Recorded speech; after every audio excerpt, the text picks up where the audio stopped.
కత్తులకి కొబ్బరి నూనె కూడా రాసుకొచ్చాం, బయట బండ్లో ఉన్నాయి. యు నో సంథింగ్ బ్రో, ఆడపిల్ల అడుగు పెట్టే చోటు మొగుడు కంటే అత్త ఆడపడిచే ఇంపార్టెంట్. రేపు ఆకృతి మీ ఇంటి కోడలుగా వచ్చాక పొద్దున్నే మీరు లేస్తారా తను లేవాలా? తనే. కాఫీ మీరు పెడతారా తను పెట్టాలా? తనే. డిష్యూం ఏదైనా గొడవ జరిగితే సారీ మీరు చెప్తారా తను చెప్పాలా? ఆబ్వియస్లీ తనే. Note this point your honour. వీళ్ళ కొంపకు కావాల్సింది కోడలు కాదు, పని మనిషి. అదే మా ఇంటికి వస్తే పొద్దున్నే నేనే లేస్తాను, కాఫీ నేనే పెడతాను, అమ్మాయికి సారీ నేనే చెప్తాను. పాప జస్ట్ కాపురం చేస్తే చాలు. నాన్నగారండి. ఉండమ్మా, ఇంటికి పిలిచి ఏంటంటే వాళ్ళు బయట దోసేస్తారా మమ్మల్ని వెళ్ళిపోమంటారా? రే ఏట్రాల గౌడు గేదెల్లా నించొని చూస్తారు. వీళ్ళు వీళ్ళ పెచ్చలాజిక్లు కోటప్ప కొంట అసలు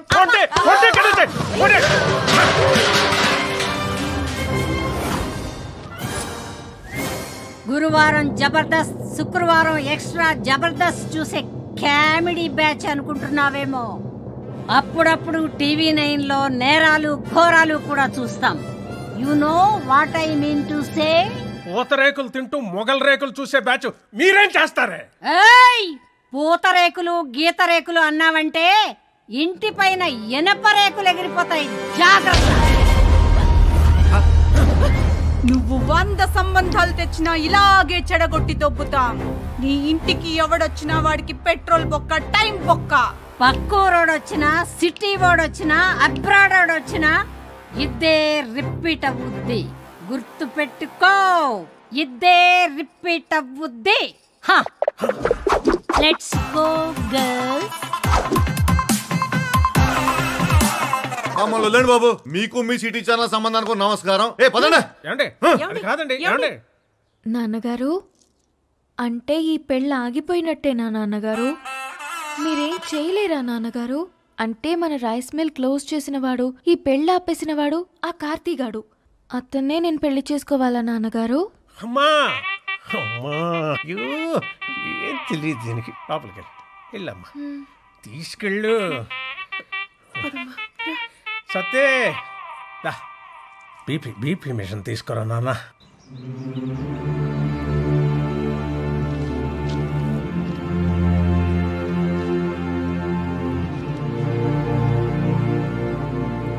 ఒక ఊరి నుంచి 8 మంది ప్లేయర్స్ సార్. మీకు రూల్స్ తెలుసు కదా? వాళ్ళకి ఆడడం తెలుసు సార్. అసోసియేషన్కి అడ్డుకోవడం తెలుసు సార్.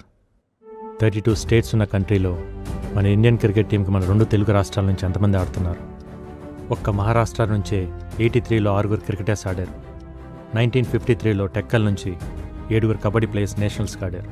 రూల్స్ ప్రకారం పంపిస్తే ఆడొస్తారు సార్. రూట్ లెవెల్ నుంచి ఆలోచించి పంపిస్తే పేపర్లో వస్తారు. మీరు గెలుపు మీద చాలా కాన్ఫిడెంట్గా ఉన్నట్టున్నారు. మా గెలుపు ఈ 2 అడుగుల కప్పు కోసం కాదు సార్.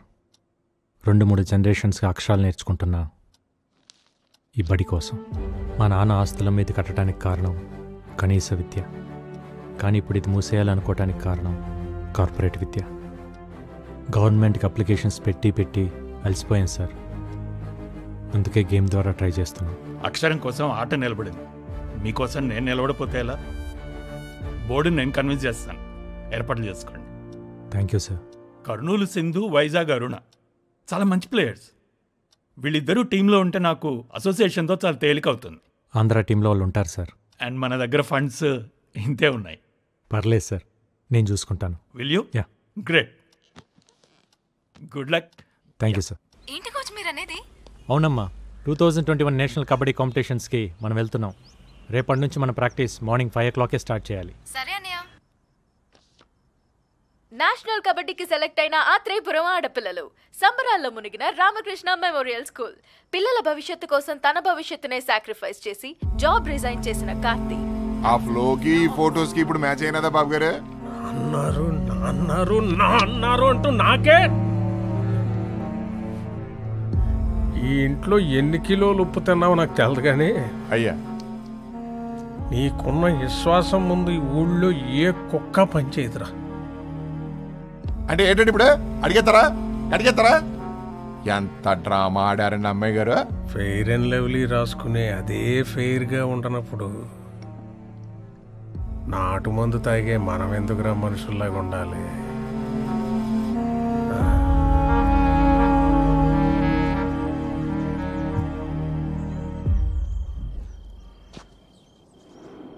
ఇంకా ఎవరు రాలేదేంట్రా? ఒకసారి ఫోన్ చేస్తాను ఆగండి.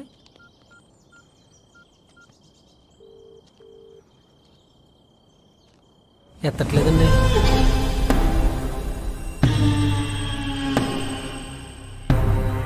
ఏమే సీత, ఏటి గోళ? ఏమా సత్యవతి, అన్నవరం, ఏటిదంతా? కబడ్డీ తెలుసు కదా అని చెప్పి వాళ్ళతో కబడ్డీ ఆడుకున్నారు. మరి వాళ్ళ కోపం వచ్చి క్రికెట్ ఆడుంటే మీ పిల్లల పరిస్థితి ఏమయ్యేది? మగాడు బ్యాట్లాటోడు, ఆడది బంతి. బ్యాట్ వెళ్ళి బంతి మీద అడ్డ, బంతి వెళ్ళి బ్యాట్ మీద అడ్డ. ఆడాళ్ళ బతుకులే బౌండరీ లైన్ అవతల పడేది. మేమే ఊరికే కొట్టలేదండి, మమ్మల్ని కామెంట్ చేశారా? చేస్తారు. పొట్టి పొట్టి బట్టలు వేసుకొని పొలం గట్లంట గోదావరి గట్లంట గెంతుతుంటే కామెంట్స్ చేయరా? ఇది పల్లెటూరు తల్లి. ఇక్కడ ఆడపిల్లలు వేసుకునే బట్టలు లెంతను బట్టి క్యారెక్టర్ డిసైడ్ అయిపోద్ది. ఏదో ఆడితే పిల్లల జీవితాలు బాగుపడతాయని. ఏట్రా బాగుపడేది? కబడ్డీ కబడ్డీ అని ఆడేస్తే పాకిస్తాన్ లాంటి పక్క దేశం నుంచి వచ్చి పెళ్లి చేసుకోవడానికి నీ కూతురు సానియా మిర్జా కాదు, దర్జీ కూతురు. పక్కూరోడు కూడా రాడు.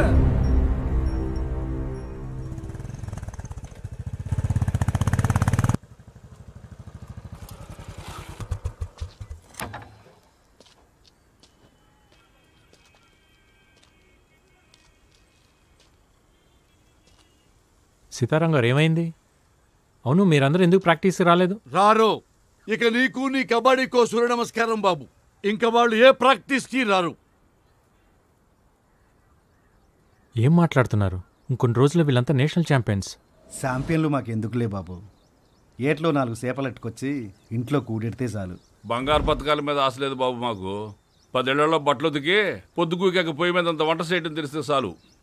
చేపలు పట్టడం, బట్టలు ఉతకడం, మట్టి పిసకటం మీరు చేస్తున్నారు కదా, ఇంకా మీ పిల్లలు కూడా అదే చేయాలా? కుల వృత్తులు చేసుకుంటే పెళ్లిళ్ళన్నా అవుతాయి. ఈ కబడ్డీ ఆడితే ఖోఖోలు, కోతికమ్మసులు ఆడేవాళ్ళు కూడా దొరకరు బాబు. ఎందుకు అలా మాట్లాడుతున్నారు? మొన్న మీరు నూజివేడులో గెలిచినప్పుడు జిల్లా స్పెషల్లో వీళ్ళు చెడ్డీలు వేసుకున్న ఫోటోలు చూసి మా అక్క ఫోన్ చేసింది. ఒరే దానికి పెళ్లి చేసి మా ఇంటికి ఎందుకు పంపిస్తావురా, రికార్డింగ్ డాన్స్కి పంపిస్తామని తిట్టేసింది. పద్ధతి అంటే బట్టలు వేసుకునే విధానం కాదు, బతికే విధానం. ఆ విధానాన్ని మార్చాలన్నదే నా ఉద్దేశం. మీ ఉద్దేశాలు మా మీద రుద్దకండి బాబు. ఈ ఆటలాడితే వాళ్ళ జీవితాలు బాగుపడేలా లేవు. వాళ్ళ చదువులేవో వాళ్ళని చదువుకోనియండి అయ్యా. చదువుల వల్ల మాత్రమే జీవితాలు బాగుపడవు. ఒక స్కూల్లో 60 మంది ఉంటే మొదటి ర్యాంక్ ఒకరికే వస్తుంది. మిగతా 59 మంది మేము ఎందుకు పనికిరాం అనుకుంటే అర్థమే లేదు. ఎందుకు పనికి వస్తామో తెలుసుకుంటే జీవితానికి అడ్డే లేదు. పొద్దున్న 4ంటికి నేనెందుకు లేవాలని సైనా నెహ్వాల్ వాళ్ళ నాన్న అనుకుంటే ఈరోజు మన దేశానికి సైనా ఉండేది కాదు. 10th ఫెయిల్ అయినప్పుడు నా కొడుకు చదువు ఏమైపోతుందని ఓ తండ్రి కంగారు పడి ఉంటే ఈరోజు మనకు సచిన్ ఉండేవాడు కాదు. పిల్లలు ఏ ఆటలోనైనా గెలవాలంటే గెలిపించాల్సిన తల్లిదండ్రులు. వాళ్ళు మైదానంలో ఆడుతుంటే మీరు జీవితంలో ఆడాలి. ఆడు పిల్లల్ని ఆడించడానికి 100 చెప్తాడురా. ఎందుకంటే అదేదో గెలిచి వాళ్ళ నాన్న కట్టిన స్కూల్ కాపాడుకోవాలనేది ఇది మాస్టర్ ప్లాన్. నిజమే కడేం కాదు. మా నాన్న స్కూల్ కట్టించింది నా పిల్లల కోసమే అయితే నాది మాస్టర్ ప్లాన్. కానీ ఆ ప్లాన్ వెనకాల ఈ పిల్లల భవిష్యత్తు, ఈ ఊరు భవిష్యత్తు కూడా ఉందని మర్చిపోవద్దు. ఆడపిల్లంటే 13 ఏళ్ళకి ఫంక్షన్ చేసామా, 17-18 ఏళ్ళకి పెళ్లి చేసామా, 20 ఏళ్ళకి 2 పిల్లల కన్నాక ఆపరేషన్ చేయించి మొగుడికి బానిస చేసామా? అంతేనా ఆడపిల్ల జీవితం? 4 గోడల మధ్య నలిగిపోవాల్సిందేనా? 2 అడుగులేసి గడప దాటి బయటికి రాకూడదా? మన దేశంలో మగాళ్ళు కనీసం 60 ఏళ్ళు బతికి చచ్చిపోతున్నారు. ఆడాళ్ళు కూడా 60 ఏళ్ళు బతుకుతున్నారు, కానీ 20 ఏళ్ళకే చచ్చిపోతున్నారు. చంపేద్దాం వీళ్ళందరినీ 20 ఏళ్ళకే. నేషనల్ కబడ్డీలో గెలిస్తే స్పోర్ట్స్ కోటాలో ఉద్యోగం, మంచి సంబంధం, మంచి జీవితం. మనం అన్నం తింటుంటే దాంట్లో మట్టి వేయడానికి చాలామంది రెడీగా ఉంటారు. అన్నం తినాలా, మట్టి తినాలా డిసైడ్ చేసుకోవాల్సింది మనమే. ఏట్రా అట్టా చూస్తారు? కీటో డైట్ అంటే కొబ్బరి నూనెలు తాగేయడం, క్యాన్సర్ గడ్డలు తగ్గుతాయంటే కషాయాలు తాగేయడం, కప్పులు వస్తాయంటే కళ్ళు అప్పగించేయడం. ఎవడు ఏది చెప్తే అది నమ్మేడివే. ఆడ ఢిల్లీలో ఉన్న ఆడపిల్లల సెక్యూరిటీకే దిక్కులేదు. ఈ లేచి నుంచి వెళ్ళి వాళ్ళని ఎవరు పట్టించుకుంటారు? ఆడించాలని చెప్పండి రా. రాఖీ కట్టారు. ఒక కోచ్లా కాకుండా ఒక అన్నయ్యలా చెప్తున్నాను. ఈగ వాళ్ళకుండా ఇంటికి తీసుకొస్తారు. ఆలోచించండి. విన్నారుగా, అందరూ బాగా ఆలోచించుకోండి. నేను మాత్రం నా కూతురు పంపడం. పద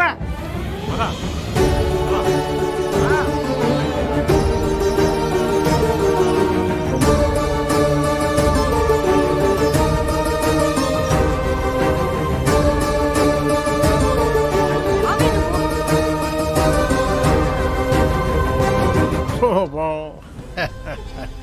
రైస్ మిల్లులకి తాళాలు వేయడాలు ఆడపిల్లల చేత అబ్బాయిలను కొట్టించినంత ఈజీ కాదు ఇప్పుడు వాళ్ళని ఢిల్లీకి తీసుకెళ్ళడం. వెనకాలే వెళ్ళి కాళ్ళు అట్టుకున్నా మళ్ళీ వాళ్ళని కబడ్డీ కొట్టుకు అంపరు. ఇక నీ కప్ప నా సెప్ప. పదండ్రా.